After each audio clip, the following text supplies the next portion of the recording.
I never thought a Wednesday morning could feel this heavy. The sun was pouring through the floor-to-ceiling windows of my downtown Seattle apartment, turning everything gold: my marble countertop, the pale pink roses in the vase, even the steam rising from my coffee. Everything looked perfect, polished, successful. And yet, my hands froze the moment my phone buzzed. I was wearing a soft cream blouse, the kind that feels like butter against the skin, and I just finished fixing the chipped corner of my nude nail polish. I should have felt composed, Calm. collected. But the name on the screen hit me like a fist. Dad. A name I hadn't seen light up my phone in almost 3 years. For a second, I couldn't breathe. The coffee smelled too strong. The apartment suddenly felt too quiet. And my heart too loud. I let the phone ring. Once. Twice. 3 times. And then the voicemail slid in. My thumb hovered, but curiosity, or maybe old wounds, pushed me. I pressed play. His voice came through, rough and impatient. Ava, it's important. It's about the house. Call me back. The house. The same house I paid for when I was barely 24. The same house he once forced me to sleep in the bathroom of. The same house I sold with him, still living in it. A humorless smile tugged at my lips, the kind that hides more scars than jokes. Of course it's about the house, I whispered to myself. Outside my window, the city looked calm, but inside me, every memory I'd buried began clawing its way back up. And I knew I couldn't outrun the past anymore. I was 24 the year everything finally broke. Back then, the house felt like a dream I had bought for someone else. A 2-story, beige suburban place in Tacoma. White shutters, a porch swing, a yard that always smelled like fresh-cut grass. I used to imagine decorating it with soft gray furniture and warm lighting, something cozy, something mine. But nothing in that house ever belonged to me. My father, Richard Morgan, made sure of that. He had this way of walking through hallways like he owned the air inside them. Heavy boots, heavier words.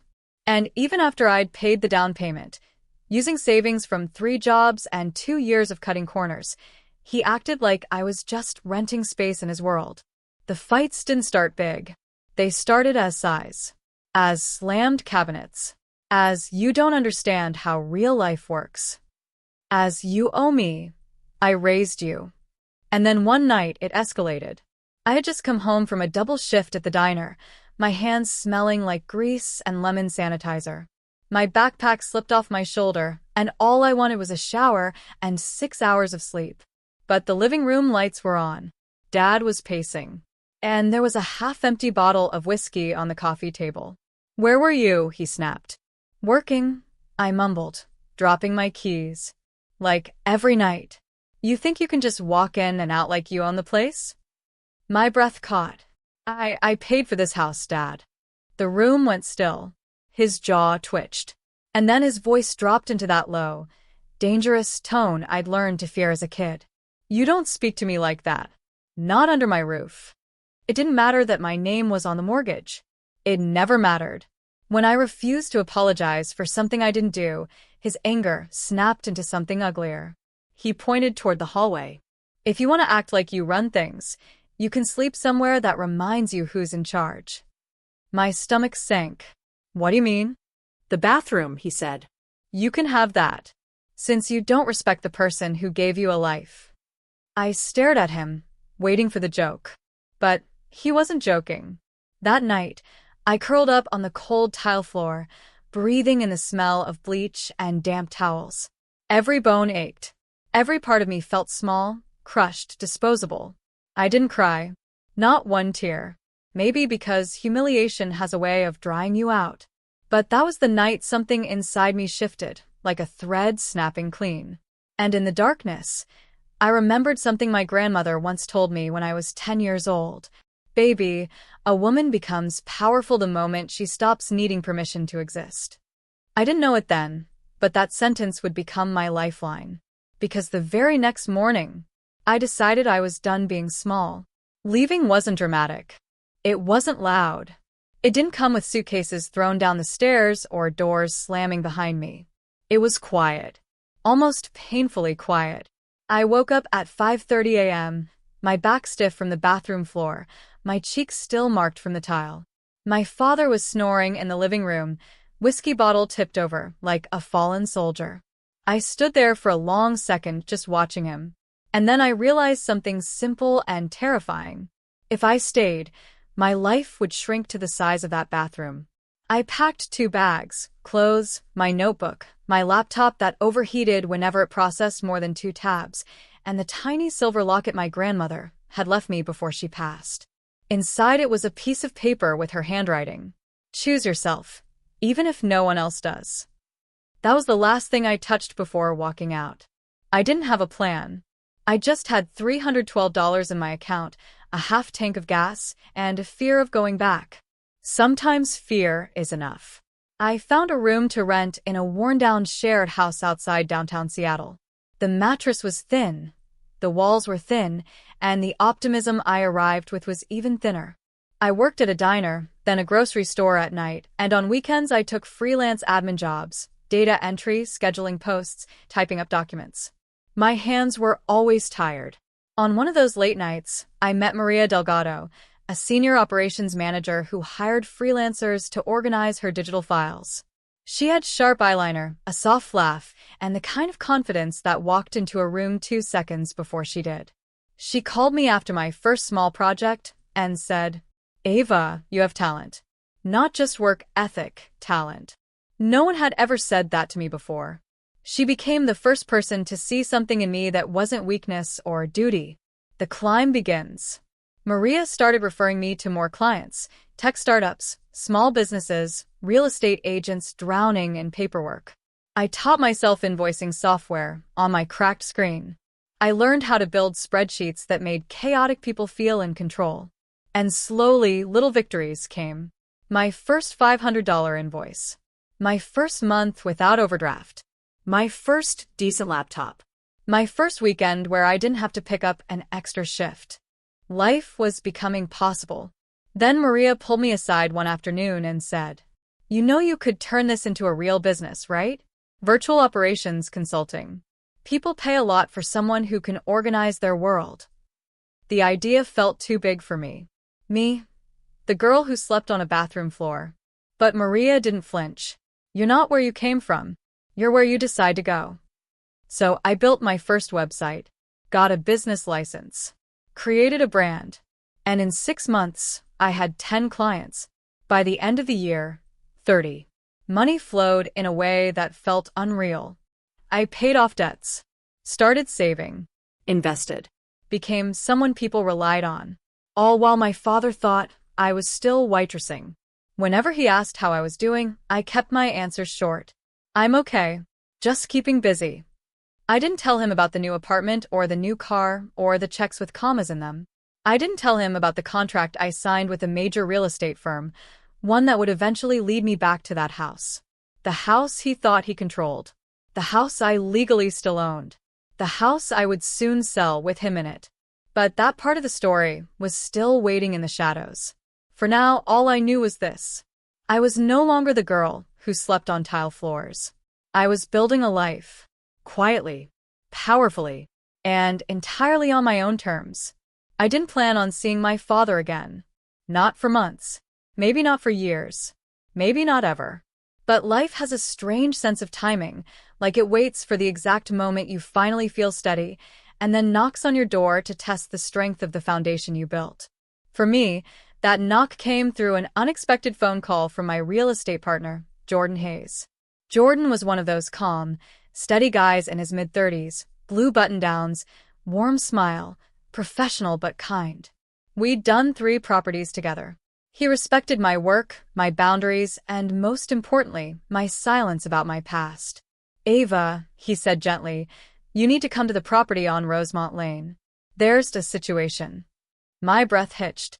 Rosemont Lane. That house. I drove in silence, hands tight around the steering wheel. The moment I pulled up, my stomach twisted. Same beige siding. Same porch. Same shutters. But it looked smaller now, like it had lost its power over me. Jordan stood near the driveway, tapping something on his clipboard. He glanced up. "He's inside," he said softly. I didn't need him to explain who he was. My father. I walked past Jordan, my boots crunching against the gravel. The front door creaked open just like it used to, except this time, the sound didn't intimidate me. It felt hollow. Inside, everything smelled familiar and foreign at the same time. Pine cleaner, old carpet, stale air. And then I saw him. Dad turned from the kitchen, surprise flashing across his face before pride smothered it. Ava. He said my name like it was an inconvenience. Like I was late to a meeting I didn't know I had. I didn't answer. I just studied him. His hair had thinned. His shoulders had slumped. His eyes were red, not from tears, but from aging, drinking, and pretending none of it affected him. You sold the house, he said accusingly. Without telling me. I didn't think you'd pick up the phone if I tried, I replied calmly. His jaw clenched. This is my home. No, I corrected gently. It's my home. Legally. Financially. Entirely. His mouth opened, then closed. The silence that followed was the kind that reveals truth in the spaces between breaths. I stepped further inside, letting my heels echo against the hardwood. Each step felt like reclaiming ground that wasn't allowed to be mine before. Jordan stayed by the doorway, giving me space. Dad finally muttered, I took care of you. I raised you.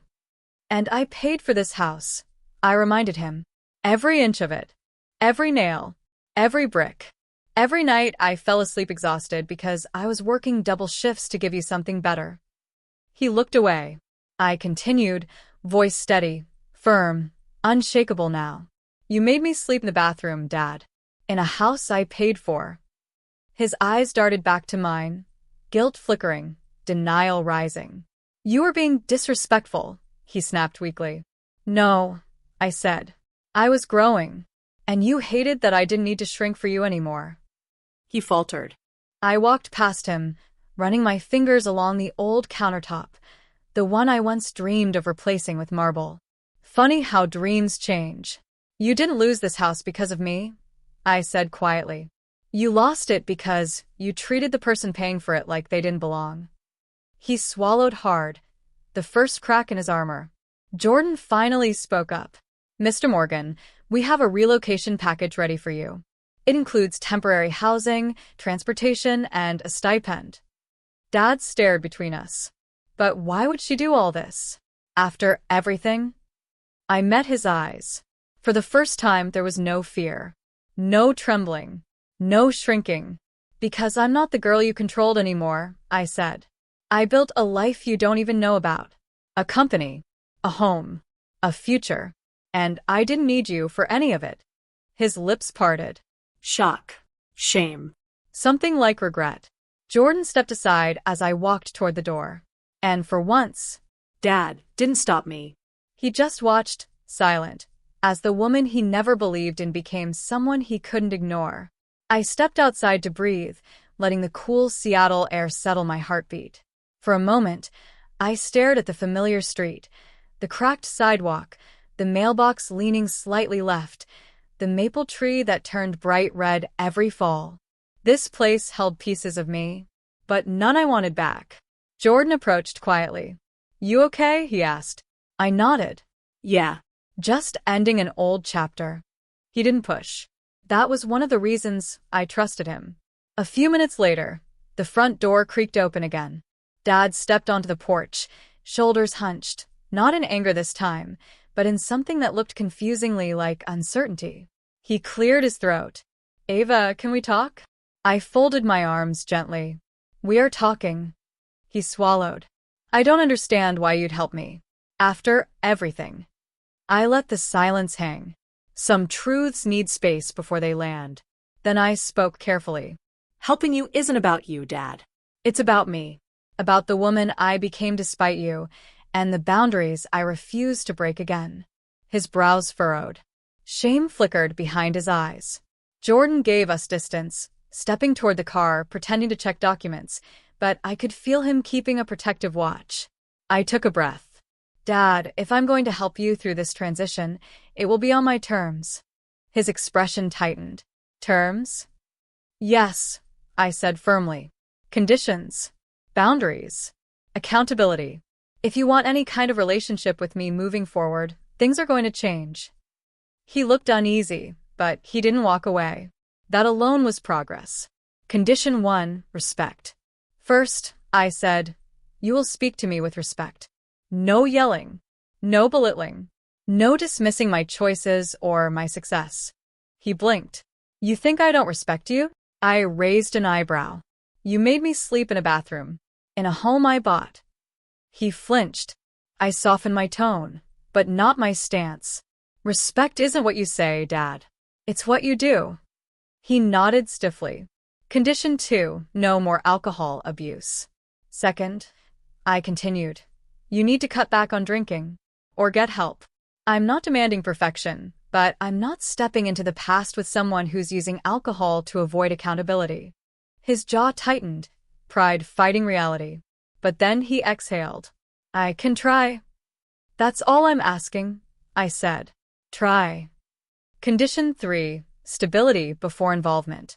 Third, before you ask for anything from me, money, time, help, you need to show you're building stability of your own.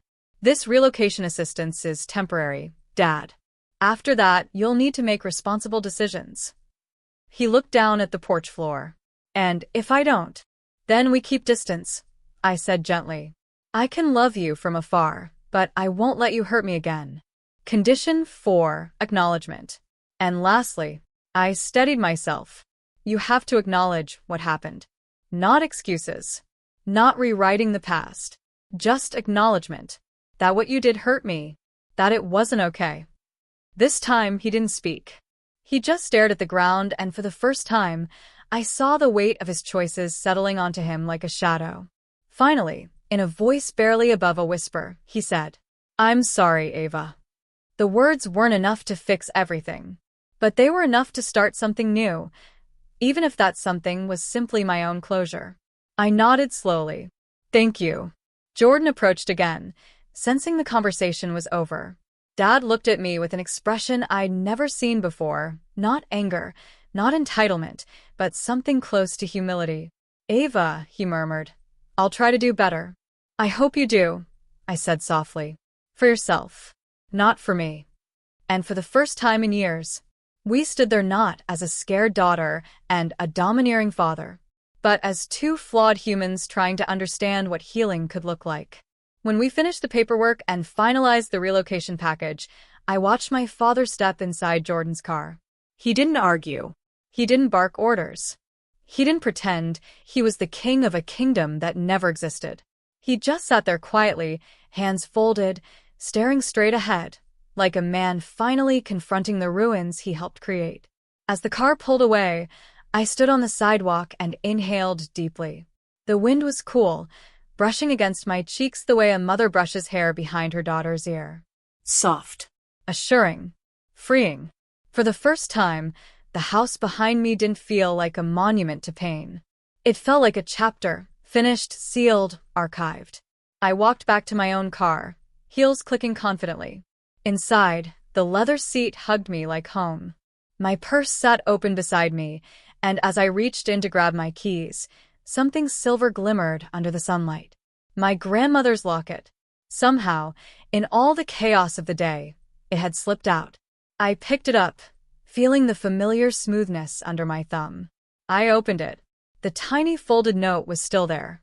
Her handwriting, soft curves, steady ink, still whispered the words that had become my anchor. Choose yourself, even if no one else does. For a moment, I let myself feel everything. The girl I used to be, scared, small, curled on a bathroom floor. The woman I became, steady, confident, unshakably mine. The family I lost. The peace I gained. The strength I grew quietly like roots under winter soil. As I sat there, I realized something important. I didn't sell the house out of revenge. I sold it because I was done living in places where I had to shrink to fit. My dad might or might not change. He might rebuild, or he might collapse again. But his journey was no longer my responsibility. Mine was just beginning. I closed the locket gently and placed it around my neck, letting it rest against my heartbeat, exactly where it belonged. Then I looked at the house one last time. not with sadness, not with fear, but with respect for the girl who survived it and pride for the woman who walked away. I turned the key in the ignition. The engine hummed, strong, steady, unmistakable. And as I pulled away from Rosemont Lane for the last time, a single sentence settled in my mind, the final line of my story, the one that rose from my chest like a quiet vow. I didn't just leave that house. I reclaimed myself.